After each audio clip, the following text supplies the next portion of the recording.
We're live, guys. Just coming back to you in a minute.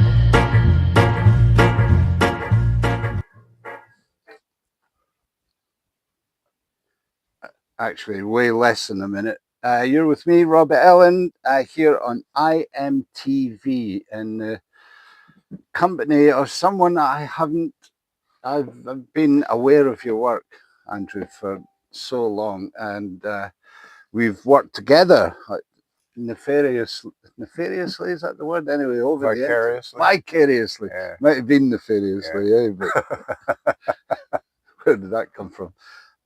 Over the internet, over the years, I've worked with many of the artists that you have helped get started through your Waterbug record label. There's a whole story and a whole episode of it. Well, actually, we talked about that in the previous episode, all of that as well. We talked about the Burns song stuff, of course. I'd like to talk a bit more of that on this, both things actually. But always, and welcome to anybody who has joined us here on iMtv, broadcasting across 15 separate channels, and thanking Medicine Show Radio for being the primary broadcaster on this particular event. Andrew Calhoun, live in the Moose. Andrew, we always like to ask the artists to introduce themselves with a song. All right. Have you got... This is called Roads in Disrepair. Is this one of your own? It's one of my own. Yeah. It's a 4-minute song about a year passing.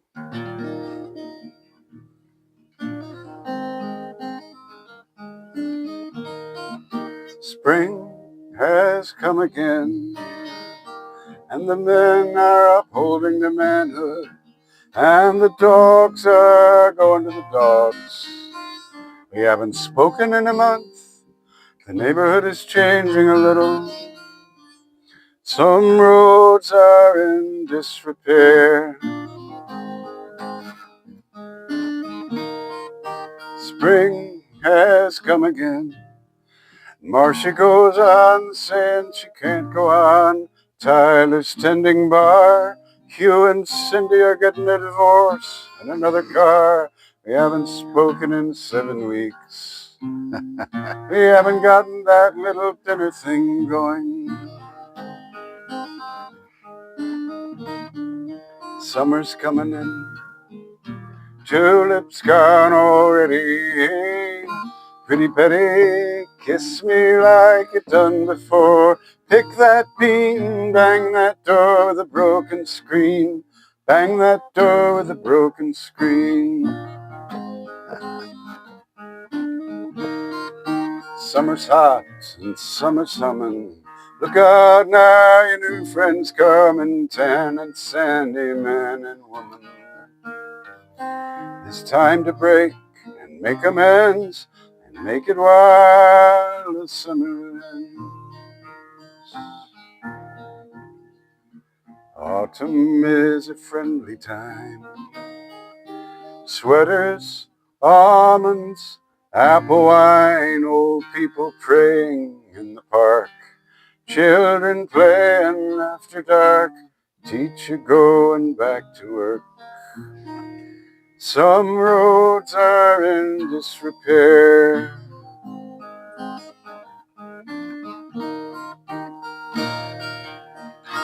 First snow is something new to the baby Donald who sits in a stroller warm and young, while mommy smiles and points and talks. See the snowflake on my tongue, weary days and winter walks. Winter brings the solemn fear, merciless, glorious and real. I lost my job on the subway line, finished up the apple wine. We haven't talked in a half a year. Winter sets the blade in me. I cannot fight its currency. I Caught myself the Russian flu, lost myself a day or two, caught myself still loving you. Spring is coming soon, first buds popping in the trees, green shoots poking through dead leaves, damnation and the smell of ham. Come find me, I am where I am, come find me.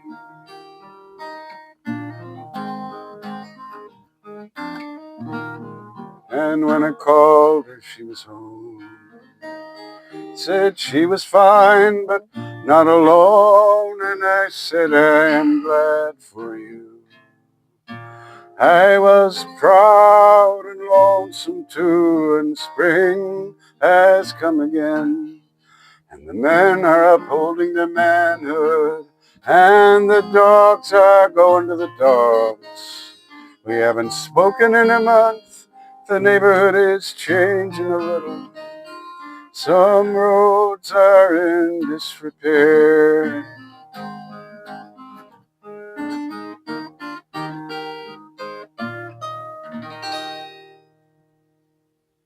Beautiful. That brings us back to spring, and we're out here in Nairn on a lovely spring day, and this is going out. It's almost as if we prepared this before.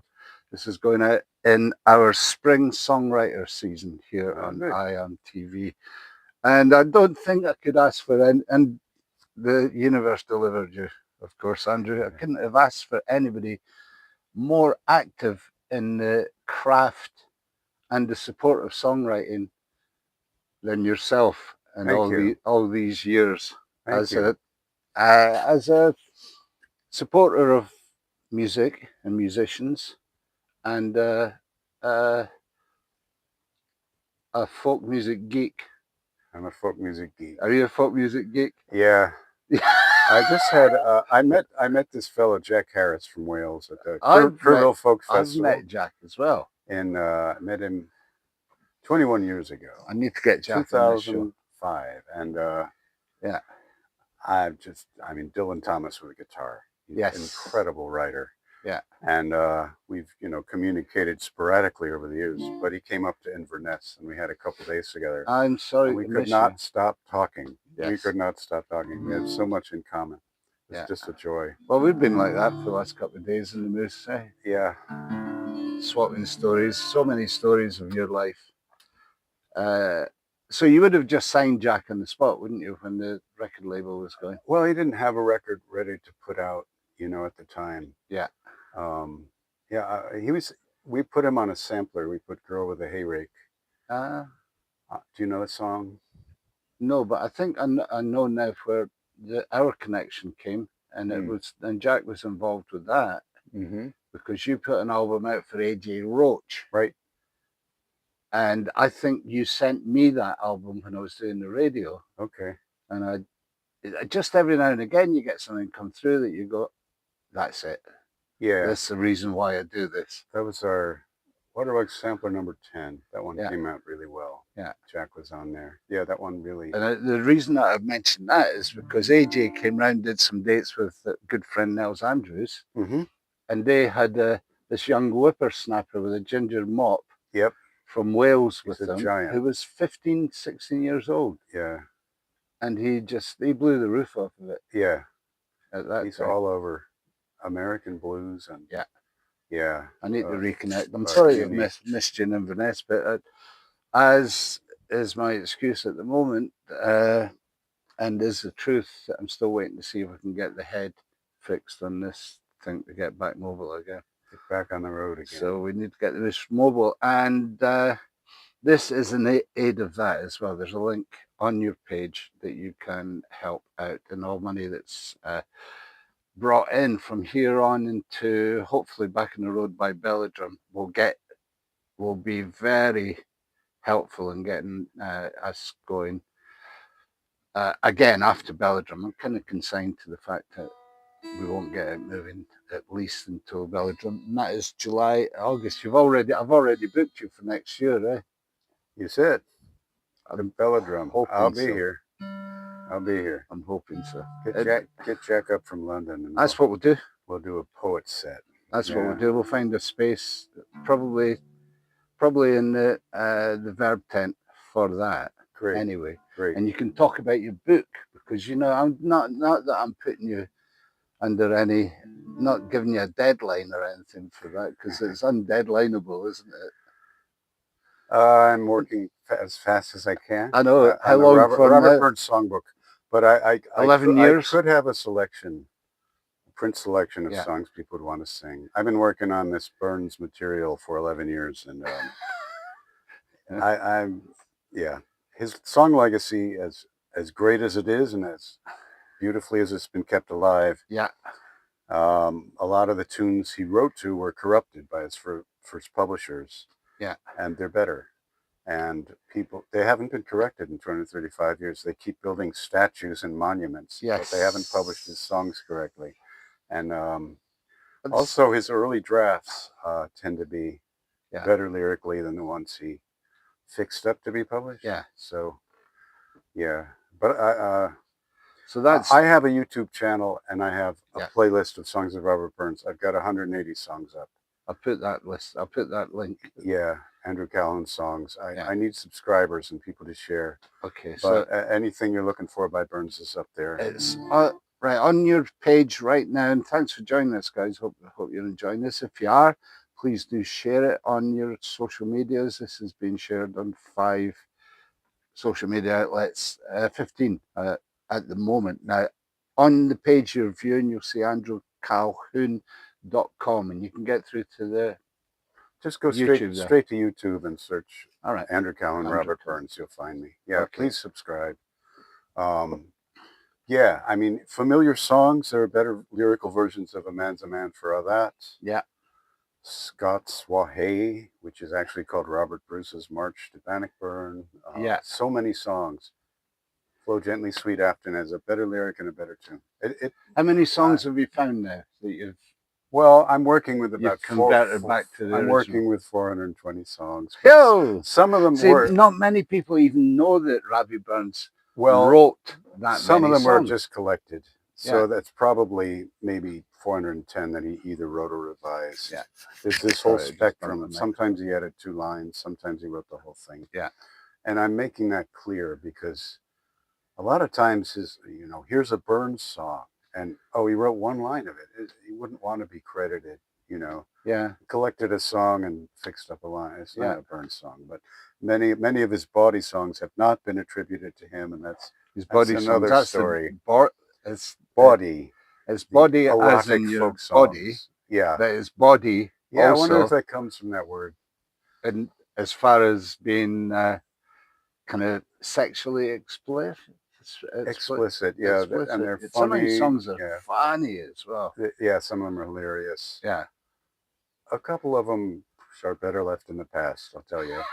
I wish he hadn't written them down. I don't think he wrote them, but it's a mixed bag. But it's a very interesting collection of erotic folklore from the 18th century. I mean, some of it's clearly just collected songs that people sang at the time.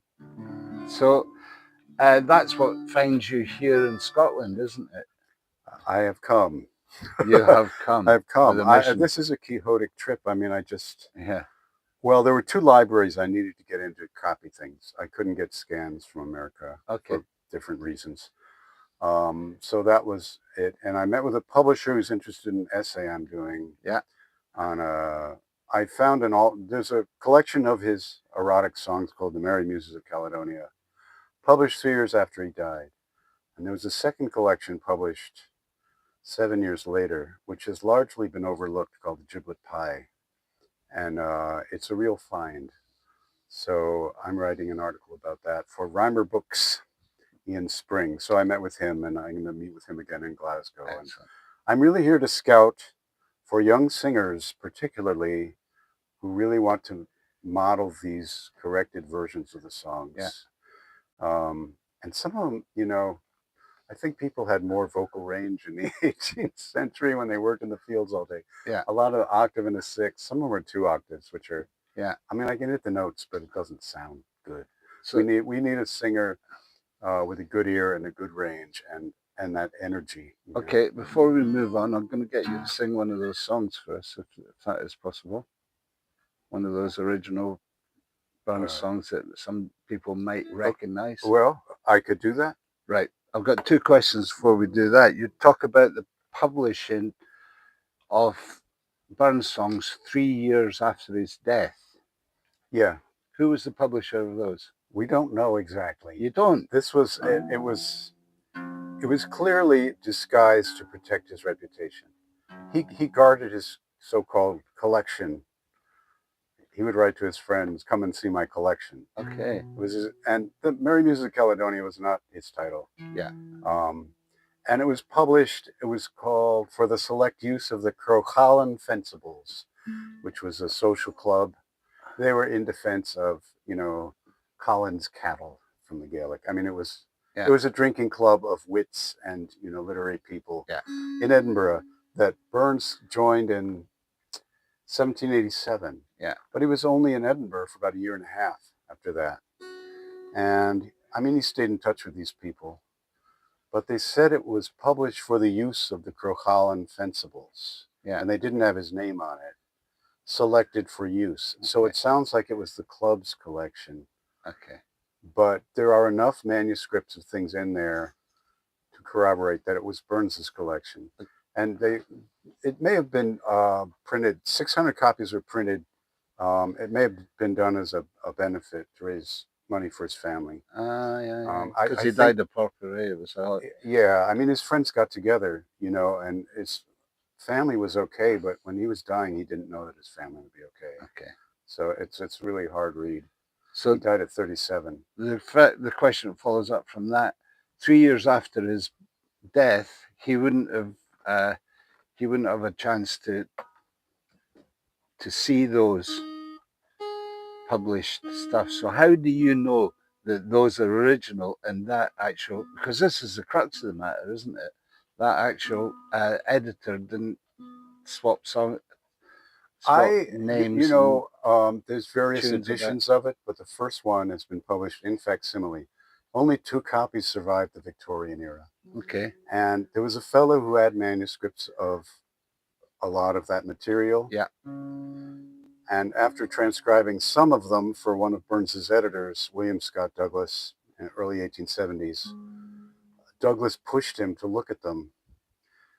This is a Mr. Greenshields of Lesmahago, wrote back and said, "It is to be regretted that Burns prostituted his genius. On broad moral grounds, I have made a bonfire of the lot, and so ends the matter." No way. Yeah. Well, no. They've been trying to burn and diminish Burns's role in the collection. Burns is, because he's an icon of Scotland. Yes. He's presented in certain ways. So they say, oh, he wrote a few of these because they have manuscripts from them. Yeah. But James Kinsley, who's the supposed definitive editor, there are no definitive editors, and I do not wish to be called one. Watch out. We're all learning. Yeah. But Kinsley had his biases, and he was very cautious. If he didn't have a manuscript, he came up with reasons not to publish things. Yeah. Burns has a voice. I mean, he's an immortal poet. He has a style of writing. If you get to know him, it's like you hear someone's voice on the phone you haven't talked to in 30 years. That's them. It's like that with Burns. I don't know how far I can get into this, but I have a pretty clear idea of what he wrote. Oh, you're 11. What he revised. Listen, you're 11 years already. It's in my article about why he wrote many more, about 32. I mean, I did it by percentages. This is going to get boring, but we have a submission list for the Scots Musical Museum, which is where he published his socially acceptable stuff. This is where you're going to go to read some of these manuscripts. No. The Musical Museum was a collection published in his life. All right. It was supposed to be 200 copies. He got involved as editor, and it burgeoned to 600 copies. Oh, wow. I mean, it's what he did with his spare time. Yeah. and songwriting was his hobby horse, as he called it. Yeah. So, right, getting back to the... Let me finish this one All thought. right, sorry, mate. We have his submission list just for Volume 3, and there are 90 songs. 20 were taken from print. 20 are either traditional or by other writers. 50 he either wrote or revised. I'm saying the Merry Muses is a similar collection with similar percentages. Yeah. And James Kinsley published 32% of the songs. Oh, okay. I'm not instead of 71%. Okay. And I did a blind estimation without counting. And I came out with 69%. So, yeah. Burns wrote, I don't know.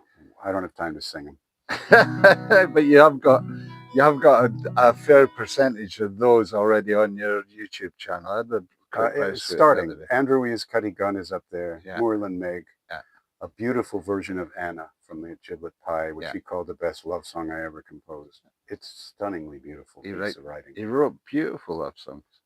He couldn't not write beautifully. No, he was beautiful. He couldn't. So here we are. We're musing on the poetry of our national bard, Rabbie Burns, in the company of Chicago's Andrew Calhoun, who had the label Waterbug that got so many going as well. Maybe have a quick word about that. But seeing that we're talking about Burns, have you got one of those songs you could I'll do this one, which was one of his early songs. We don't have his early draft, but we have the first stanza of it, which I'll put on first here. Yeah. And he published it in his book of poems. But he was 16 and he was sent away to study mensuration or math or something. I don't even know what that word is. I don't know what it is.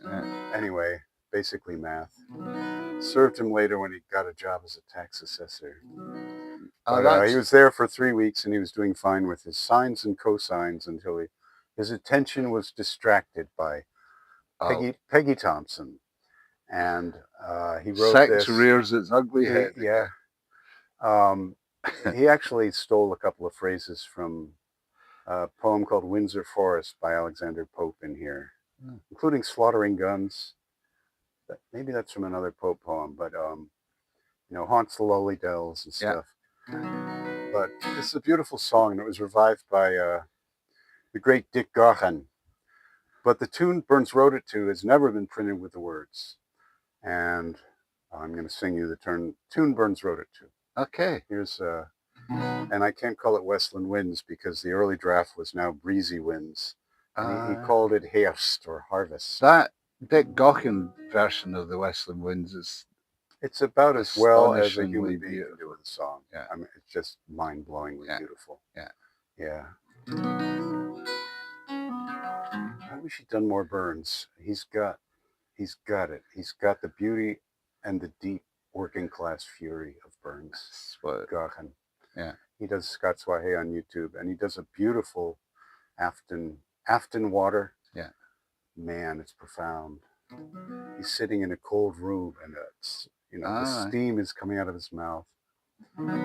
Anyway, here's Hearst, Westland Winds, or a song composed in August. Now breezy winds and slaughtering guns bring autumn's pleasant weather, and the moorcock springs on whirring wings among the blooming heather. Now waving crops with yellow tops delight the weary farmer, and the moon shines bright when I rove at night to muse upon my charmer. The partridge loves the fruitful fells, and the plover loves the mountains. The woodcock haunts the lonely dells, and the soaring heron the fountains. Through lofty groves the cushat roves, the path of man to shun it. The hazel bush on flower hangs the thrush, and the spreading thorn the linnet. Thus every kind their pleasure find, the savage and the tender. Some social join in leagues combine, some solitary wander. Avaunt away the close way, tyrannic man's dominion. The sportsman's joy, the murdering cry, the fluttering gory pinion.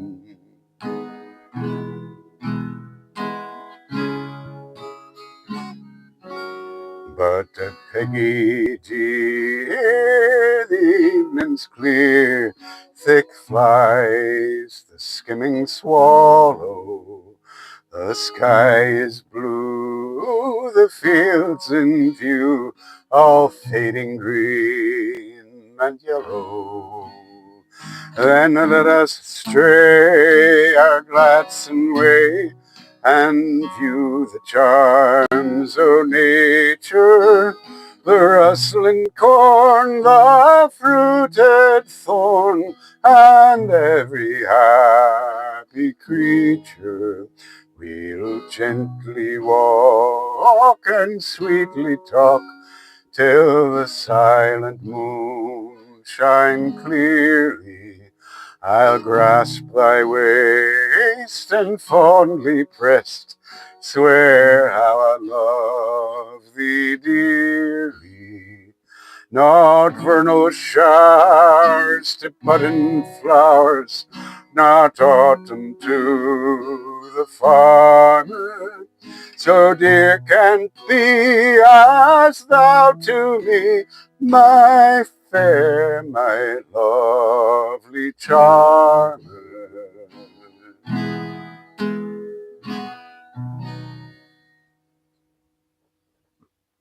It's a different just leaves me speechless. I mean, you coming by, I never professed to know much about Rabbie Burns anyway, apart from the fact of deep pride in our nation that he instilled at a time when our nation's pride was needing that installation. It still does. It still does. And he still is. Yeah. And the likes of you coming around from 6,000 miles away to remind us of that is emotional as well. So I do appreciate you doing this for me on that basis anyway. Hopefully thank you. I came here, I didn't know how interested people would be. I've been obsessed with this for You're in a rabbit hole with this. And and I mean, in America, you know, you say in the States, you know Robert Burns is. I've heard of him. Was he an English poet? Yeah, he was Shakespeare's brother. He was Scotland, you know. But yeah, I just keep turning over rocks and learning about. Yeah. I mean, part of what I discovered is some of the tunes he wrote to were printed with basses, and the Scots tunesmiths wrote the most brilliant basses. And I've learned so much about music from them that applies. Bass lines, how the bass harmony works. And it works differently in ways. There's things that they do that sound perfectly natural that had never occurred to me. And I use them now all the time. I use them in Irish songs and spirituals in my own music. And I use them because about 2/3 of the tunes that he used were not printed with bass lines. I'm able to arrange in that style now. Yeah. I think that's important. I know you're like, I don't know if this is even important. I know Burns is important, and I know it's important to revive the melodies. Yeah. And I mean, it's a shame Jean Redpath is gone because she was faithful and devoted to Burns, and they gave her some really messed up tunes to sing, you know. She sings, "Oh, my love's like a red, red rose." It sounds like Ethel Merman, and it's not. It's not the tune. It's supposed to go like this. "Oh, my love's like a red, red rose that's newly sprung in June." There's a grace note at the foot of the octave. It's supposed to rise gently. It's supposed to spring like a rose. Yeah. And that's what Burns does with melody. Yeah. Yeah. He's completely just as poetic. He played fiddle. He played fiddle, and he said, until I've mastered a tune in my own singing, such it is as it is, I can never compose for it. So he was seriously engaged with melody. Yeah. Now here's something. Go on. Two things. James Dick in 1903. Don't put that guitar away. James Dick in 1903 says, Burns songs published to the original tunes to which they were written. And then he says, I've selected Scots tunes from the beginning of the 18th century, a representative selection, even at the expense of the verses. In other words, he's not interested in the actual setting that Burns, because there's different variations of these tunes. He's not interested in how it goes with the words. He says that out loud.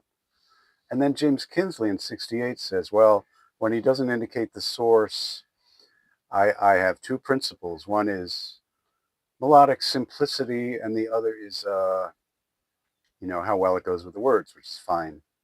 But thinking, melodic simplicity, Burns wrote more tunes to James Oswald's melody, the preeminent composer of the Scots Baroque. Yeah. It's not melodic simplicity. Yeah. He was a connoisseur of sophisticated melody, and he wrote his lyrics to it, and nobody's hearing them.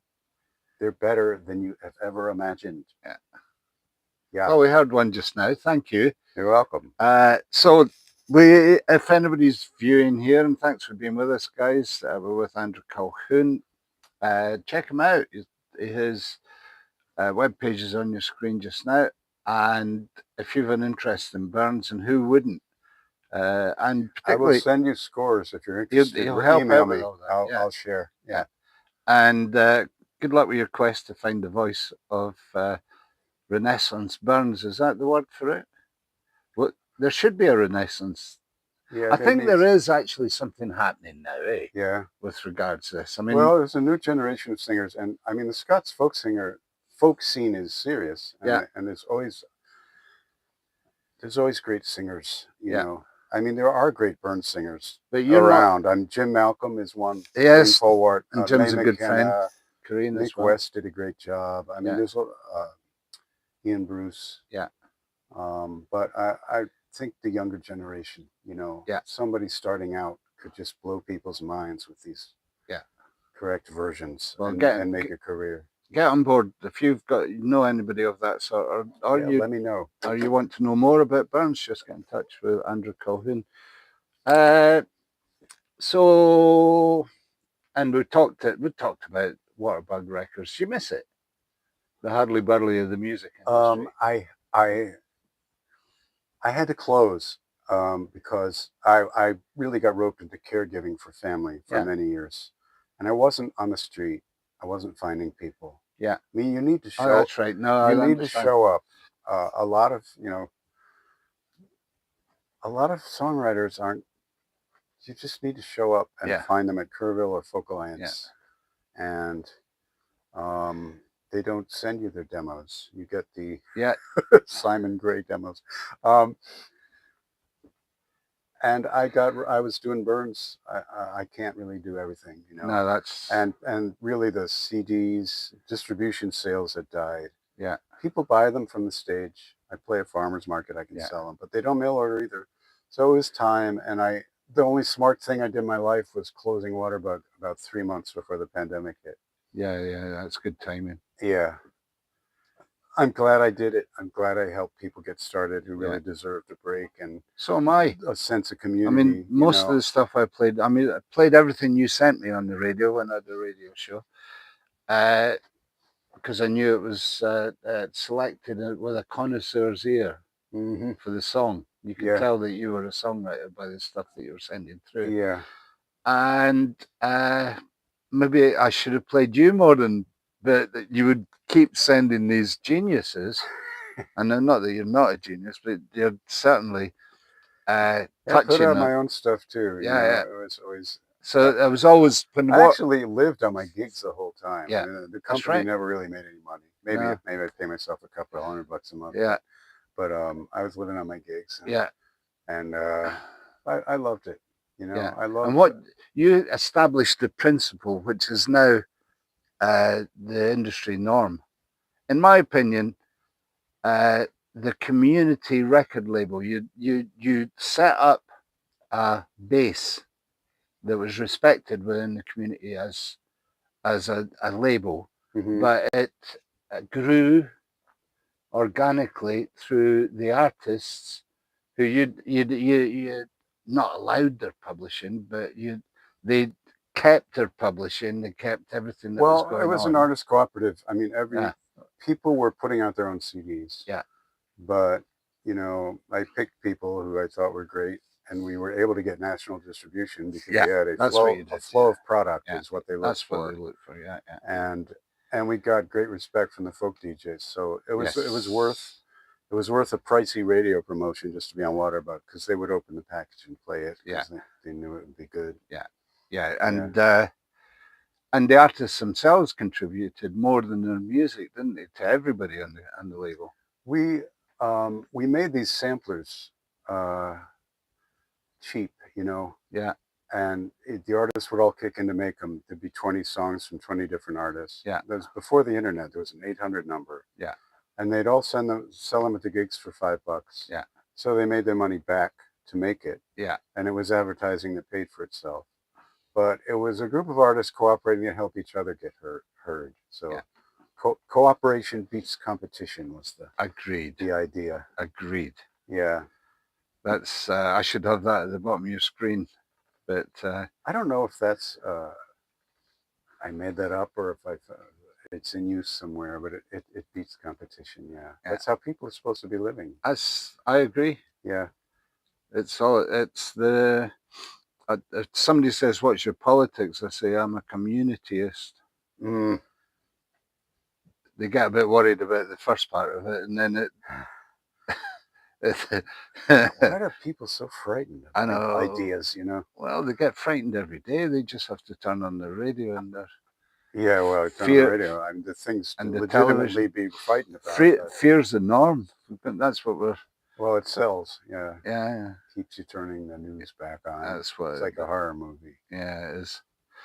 Indeed. So we're going to go to the open mic today. That if you're viewing here in the Nairn area, open mic, big scene, every Sunday at the Bandstand Bar. We thank John Halcombe of Kudos for the loan of his guitar today. You've been missing your guitar, haven't you? You haven't been traveling with a guitar. I've been homesick for just a guitar. Yeah. It's so good to have one in my hands. Yeah. And we're reaping the benefit of that homecoming here on iMtv today. So come out if you're coming, if you're in the area. Today being Sunday. What date is it? We've forgotten. I've forgotten. 10th. It might be this. I think it's the 10th. As late as that. We're already into May, guys. It's spring here, and this is the Medicine Show Radio Spring Songwriter season with one in my book anyway, one of the heroes of folk music right here in the Moose. And well, I mean, you're more than a hero just for the fact that you're doing this whole tour on public transport. That puts you well up in the Medicine Moose echelons as far as traveling man's concerned. Buses and trains. I sometimes I get off the bus in the wrong place, and then fortunately they put wheels on suitcases from. I was here 30 years ago. I don't think they did that then. And I had to haul that 2 miles up the Spey path because I got off at the wrong stop. So 2 things to plug, right? You're going to play us a song to see us out of this, and again, thanks guys for joining us and staying with us. Other thing is you're going to do exclusive, and thank you for the Patreon channel. Must thank all the regular Patreon members and also new members that have come along. It's patreon.com/Mobil. I think I've got it. Let me just find it. I'm sure I've got one. I've got a link I can display of that. Instagram, PayPal. Sorry, I might just give up on that if it doesn't show up in a minute. Well, I'll put that one up. You can stay tuned to this at iMtv. on YouTube. So sorry about this. I'm there. It is at the bottom of your screen, coming across the screen just now, how to join the Patreon channel. And you'd be very welcome. It's £2. Frees up something in the region of 50 exclusive songs from artists that have sat in that very seat and done the same for me as you're doing now. So thank you, Andrew. What's the song you will do for the Patreon channel? Well, I'll give you a choice. Okay. I could do City of Babylon, that's spiritual. Yeah. Or I could do a rare version of A Man's a Man for All That. Well, you know what? We're talking Burns, and I'm good at chancing my arm. So can we do both of them for the Patreon channel? We could, or actually they connect. There's a way they connect. All right. Yeah. Okay. We'll talk about both of them. Listen, we'll talk about that in the Patreon channel. You can join at the bottom of your screen. £2 a month will help me maintain all of this. It's the best way of helping. Actually, it's the best way of anybody helping. Help this man. Yeah. And got to get this van back on the road. Got to get. Yeah. I mean, I'm doing all right. I've got one of my heroes just popped in to say hello. And Nairn has been particularly fine to me all this winter, but yeah, I want to get down. I started the Straveg following in the footsteps of Columba from Iona, but we went backwards, went to Ireland and retraced some of the footsteps and got on a Celtic trail. And so there's a bonny wee ferry from the bottom of Ireland that gets you across the Galicia. And the Celtic connections are strong. Because I mean, all this stuff came up by sea. You know that. So that's where I want to explore next, and I'm hoping we can do that this winter. Hoping to get back to Canada this winter as well. So I'm putting all that out to the universe. There was somebody got in touch and said, "Oh, we can do that. We can help you with that." It was a huge country and western fan, and he was thinking that you might want to go to Belladrum. So there might be some light at the end of the tunnel. There's somebody, he's in Bucky. So he said, I know somebody that's got an engine, maybe he'll let us have the head off of it. So stay tuned on that, guys. That's the nearest and brightest hope of getting the medicine show on the road again. I have to thank everybody around Nairn as well for the support that they've done for us over the winter anyway. So I remain optimistic. We'll get moving at some point. Today we're going off to the open mic, as I've already said. What's the song that you would like to see us out of this broadcast with? You out of this broadcast with? Yeah, and we have Andrew Calhoun here in the Moose. I can't believe it. Lucky me. This is Lucky a us. very obscure Burns song called Young Jockey Was the Blithest Lad. Early Burns, later Burns? Middle Burns. Okay.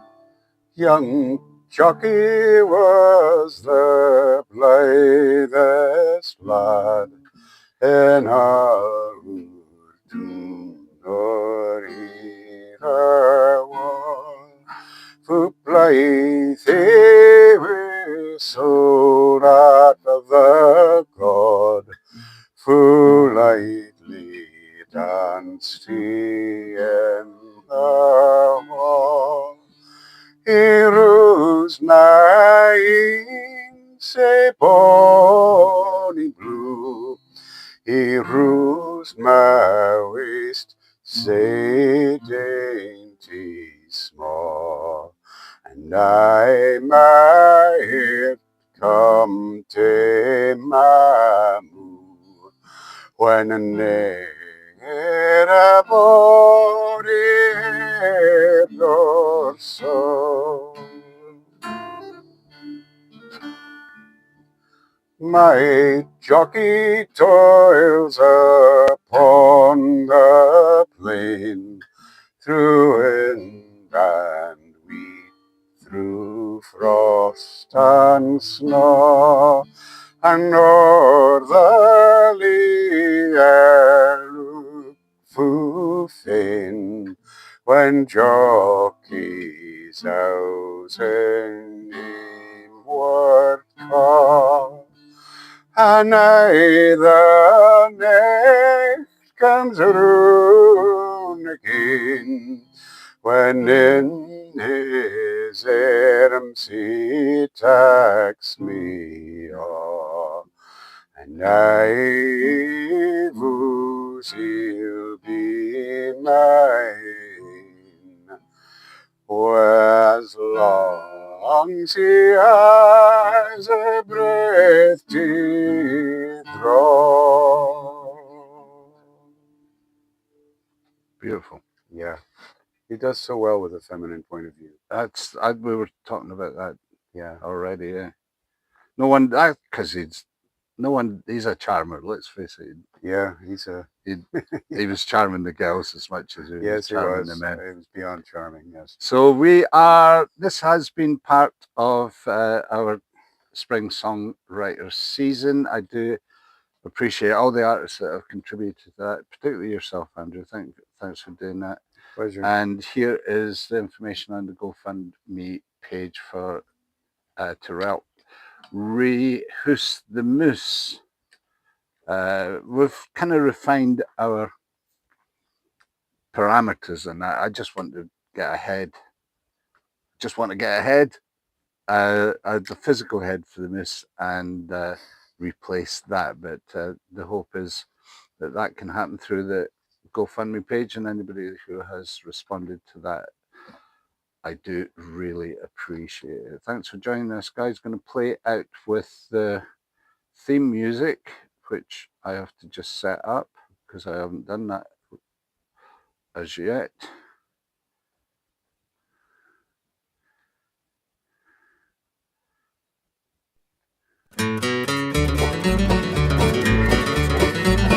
That's the theme music. That's we're talking about Kurt Roder, Posey Roder. That's the country hashtag parameters.